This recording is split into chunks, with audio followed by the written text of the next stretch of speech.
This is FE Peer Review. The date is August 28th, 2021. The Rules of Philosophy and Logic in Science. If you're watching this and you get ads, would you drop me a note in the comments? I'd like to know. Thank you. I had a comment exchange yesterday and today on an unrelated channel to Flat Earth. It was a religious channel, or one that examines issues related to religion.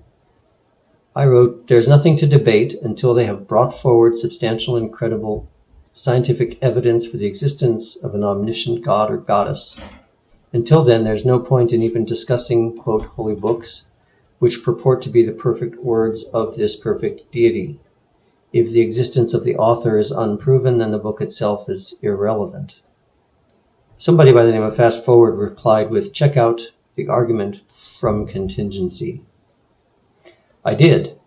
It was a version of the primal cause or cosmological argument, and effectively an attempt to use logic to argue for the necessity of a creator God. I pointed out to Fast Forward that this philosophical argument did not constitute, quote, substantial and credible scientific evidence, which was what I'd asked for, no matter how sound the logic that may have led to it. We exchanged a few more comments where he continued to use philosophy and logic, while I pointed out that I had been asking from the start for evidence, something that in some way could be analyzed and understood through scientific means, something more than wordplay. When I started this channel, I made a conscious decision to focus on the poor attempts at science made by flat earth proponents. I decided not to use this channel to make arguments for or against religious beliefs. That's not the subject of this channel or this video. But obviously there is bound to be a bit of overlap, since many people come to Flat Earth through highly dubious theology. Even then, I make a point to keep my focus on the poor science in which they engage and not on the poor theology. Kyle Adams is one that comes to mind, for example. The conversation with Fast Forward got me to thinking that a brief video on the roles of philosophy and logic in science might be worthwhile, so here it is. Inevitably, I have to address definitions, and people may quibble with my definitions, that's fine. But in order to understand each other, we need to understand each other's definitions, even if we disagree with them. For that reason, I will try to keep my definitions broad, so as to widen the range of agreement. And I ask that we focus on the big ideas and not lose sight of them in disputes over details of the definitions. By science, I mean the pursuit of knowledge about the physical nature of the physical universe.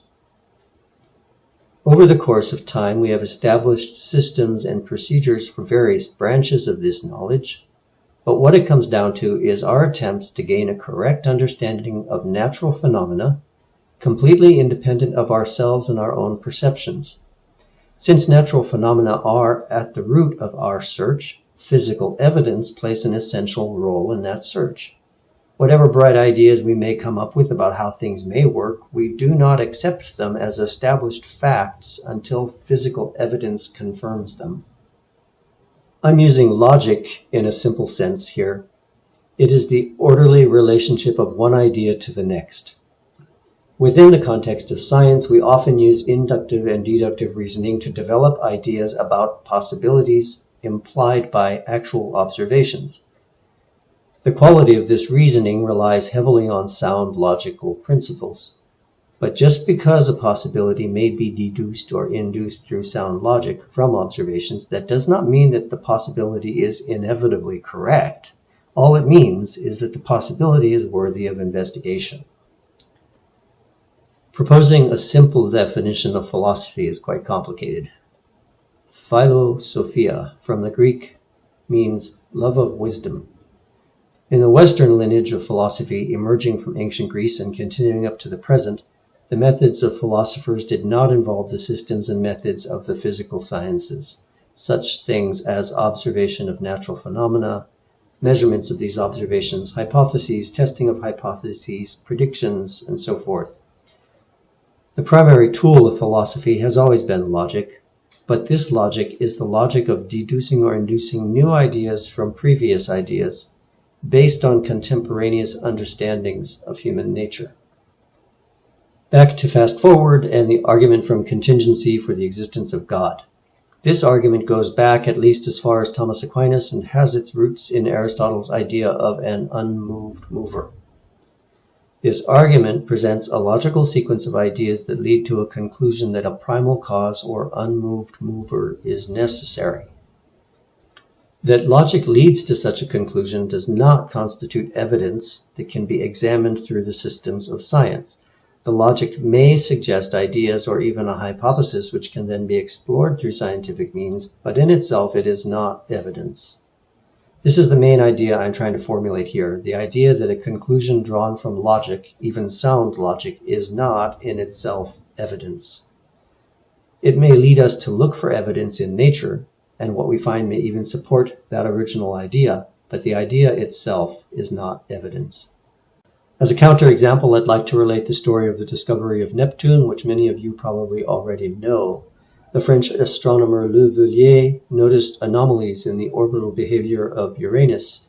He induced, through sound logic and the application of established scientific theories, Kepler's laws of planetary motion and Newton's universal gravitation, that there was probably another planet at a certain location that was causing these anomalies. He shared that information with his colleague Gall, who then observed Neptune through his telescope. Here we see an example of logic being used to develop a hypothesis, and this hypothesis then going on to be supported by the observed evidence. Logic alone leading to a hypothesis and then stopping there is not science, it is speculation. So long as the argument from contingency does not lead to a hypothesis that can be validated scientifically, it is not science. This is the limitation of philosophy in its role in science, at least the philosophy of the traditional lineage leading from the ancient Greeks through the religious philosophers such as Aquinas. There is something called the philosophy of science. This is something else altogether. It focuses on the nature of science, ethics in science, the limitations of the human ability to comprehend nature through observation, and similar issues. It does not seek, as Fast Forward sought with his contingency argument, to establish scientific theories. As a tool for improving the quality of our scientific work, the philosophy of science is helpful, especially in making us aware of such things as our tendencies towards confirmation bias or the way unconscious social attitudes negatively influence our work. Whether traditional philosophy advances human knowledge of nature, I will leave for philosophers to debate or promote. However, philosophy is not a tool of the physical sciences. It does not by itself contain the means to make hypotheses about physical phenomena, test those hypotheses, and thereby establish new and correct knowledge about the nature of the physical universe. It may suggest observations or hypotheses that eventually prove correct through scientific means, but it does not in itself, using only logic, provide the evidence for any physical phenomenon. Getting back to the argument from contingency and the apparent logical need for a primal cause or unmoved mover, I'll just say this. The mysteries surrounding the origin of the universe are intense. Notions of space, time, and matter, when dealing with the singularity, are way beyond the reach of what the human mind evolved to grasp, out there on the savannah where the biggest threat was a local tiger. I'll end with this. The most advanced astrophysics minds of our time are delving deep into questions about the origin of matter, time, and space. It is a vast issue. For the vast majority of us, it's nearly impossible to grasp what the concepts of space and time even mean in the conditions that existed at the quote beginning of our universe.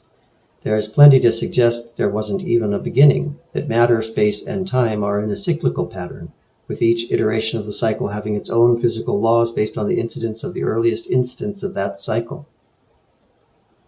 But then maybe not. Maybe there was simply nothingness, and the universe is a unique singular event. It's a huge mystery that we may never unravel.